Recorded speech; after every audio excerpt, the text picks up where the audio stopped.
Mesdames et Messieurs, membres de l'administration, à vos titres et qualités respectifs, distingués invités, c'est un réel plaisir de nous retrouver dans ce cadre convivial de la salle de réunion de King Plaza pour la présentation de notre soumission de la contribution déterminée à l'échelle nationale et laquelle contribution déterminée est révisée. Nous nous retrouvons pour échanger aussi sur les propositions d'orientation stratégique pour l'amélioration des mises en œuvre efficaces et cohérentes de l'action climatique en République démocratique du Congo. Ceci est réalisé dans le cadre de nos engagements à titre de l'accord de Paris sur les changements climatiques, notamment l'ambition de renforcer et en vue de stabiliser la température planétaire à 1,5 degrés Celsius et s'adapter aux impacts des changements climatiques, y compris la mise en œuvre du cadre de Sendai pour la réduction des risques de catastrophes et l'alignement aux objectifs de développement durable d'ici 2030. La République démocratique du Congo, notre pays, rappelle que l'objectif de l'accord de Paris ne pourra être atteint qu'à travers des moyens de mise en œuvre transparents et un renforcement significatif du niveau d'action appuyé par un soutien international réaliste et pérenne. Permettez-moi, tout en souhaitant à chacun de vous une chaleureuse bienvenue, comme l'a fait le secrétaire général à l'environnement et développement durable, de vous remercier pour votre présence en ces lieux et une présence quasi unanime. C'est aussi l'occasion pour moi de remercier toutes les parties prenantes et partenaires qui ont contribué tant au niveau technique et financier pour l'aboutissement de cet important travail. J'exprime aussi ma reconnaissance particulière à l'Union européenne, au gouvernement allemand et italien, y compris les programmes des Nations Unies pour le développement et tous les partenaires pour les contributions déterminées à l'échelle nationale pour leur appui technique et financier. Les réductions inconditionnelles et conditionnelles des émissions de gaz à effet de serre combinées sont estimées à une réduction de 21% des émissions nationales de gaz à effet de serre par rapport au scénario du cours normal des affaires ou scénario statu quo jusqu'en 2030, soit 19% conditionnel, ce qui équivaut à un niveau d'atténuation estimé jusqu'à 650 mégatonnes équivaut de dioxyde de carbone à l'horizon 2030. Et cela conduit à avoir 2% inconditionnel. Mesdames et messieurs, le présent document de contribution déterminée au niveau national révisé met en exergue une évaluation plus détaillée des mesures d'atténuation et d'adaptation en République démocratique du Congo, fondée sur une collecte de données améliorée, une analyse technique approfondie et un engagement étendu des parties prenantes. Elle nous offre une opportunité de renforcer les capacités nationales pour l'intégration de la problématique du changement climatique dans la planification du développement national à moyen et à long terme et de formuler la feuille de route programmatique et relative. Le travail conduit le cadre de l'appui du programme des Nations Unies au développement PNUD et les partenariats pour la mise en œuvre des contributions déterminées à l'échelle nationale pour rehausser l'ambition de la CEDEN a permis ce qui suit. L'inclusion de nouveaux secteurs tels que le transport, les mines et les déchets dans la composante atténuation.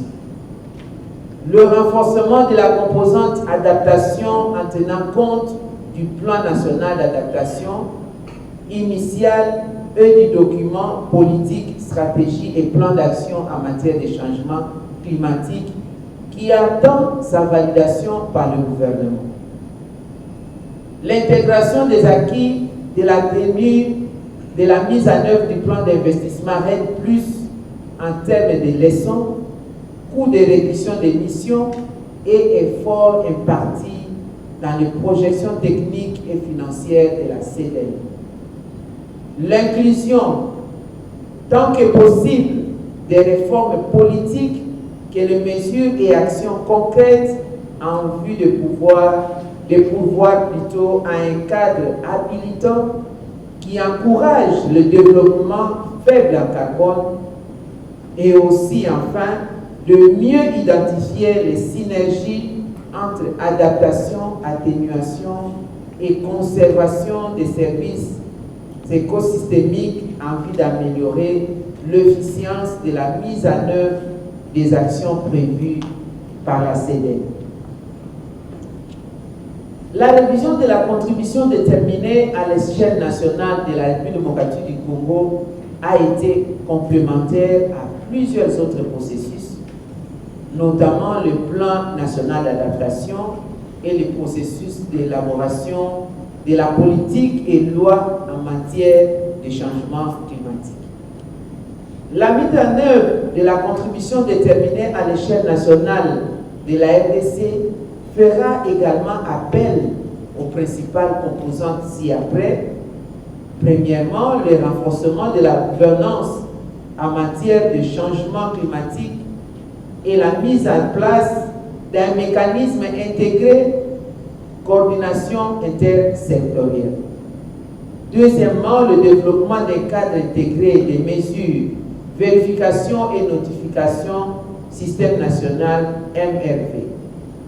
Et troisièmement, l'implication du secteur privé et la mobilisation des cadres de partenariats publics-privés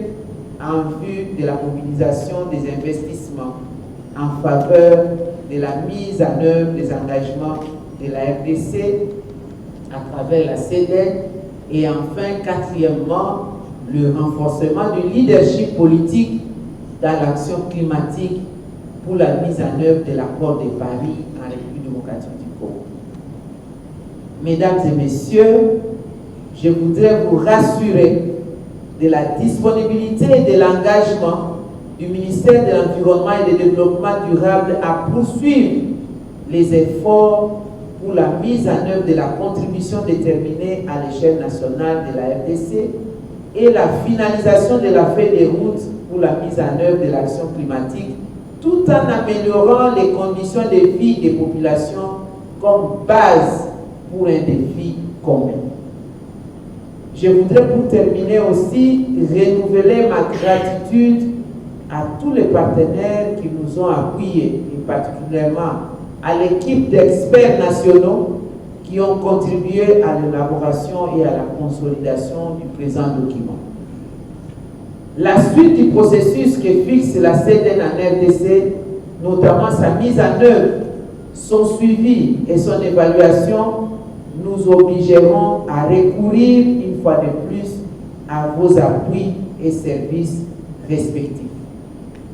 Mesdames et messieurs de l'administration, je vous remercie.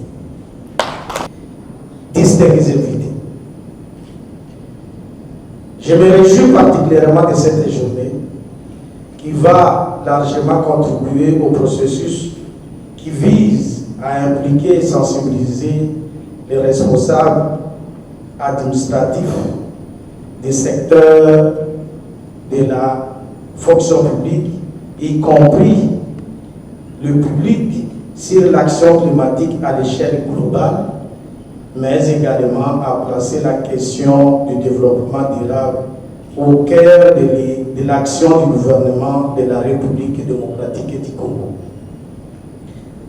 Je rappelle que le ministère de l'Environnement et du Développement durable, en partenariat avec le programme des Nations Unies pour le développement en République démocratique du Congo, a procédé depuis 2 ans à la mise en place des groupes de travail d'experts nationaux pour la révision du document de la contribution déterminée à l'échelle nationale, soumise en 2015 en amont de la conférence de parties sur les changements climatiques, où il est ressorti l'accord de Paris sur le climat. En effet, l'an 2015 a consacré la transition de l'ancien régime climatique basé sur la mise en œuvre du protocole de Kyoto qui est parti de 2008 à 2012 au nouvel accord global, accord de Paris sur les changements climatiques adopté par l'ensemble des pays en fixant leurs engagements au-delà de 2020 et en déterminant les moyens de mise en œuvre disponibles pour l'atteinte des objectifs respectifs. Excellence, Madame le vice-premier ministre, ministre de l'Environnement et du Développement durable, chers collègues et distingués invités. Plusieurs réunions de formation et consultations sur le processus de révision et mise à jour de la contribution déterminée à l'échelle nationale a impliqué les experts, les élus nationaux, les médias ainsi que des représentants des organisations de développement et de la société civile qui, à leur niveau, ont été sensibilisés pour adopter la révision de notre contribution déterminée au niveau national. Et non seulement être sensibilisé, mais aussi surtout s'approprier aux actions climatiques vers un développement à faible émission de carbone d'ici 2100. Ces réunions de sensibilisation, consultation et échanges dans le cadre de l'élaboration de cette contribution nationale révisée ont permis de 1. Réaliser une analyse critique de ces données et résultats afin de valider les principaux paramètres de notre système d'émission et de séquestration des gaz à effet de serre. 2.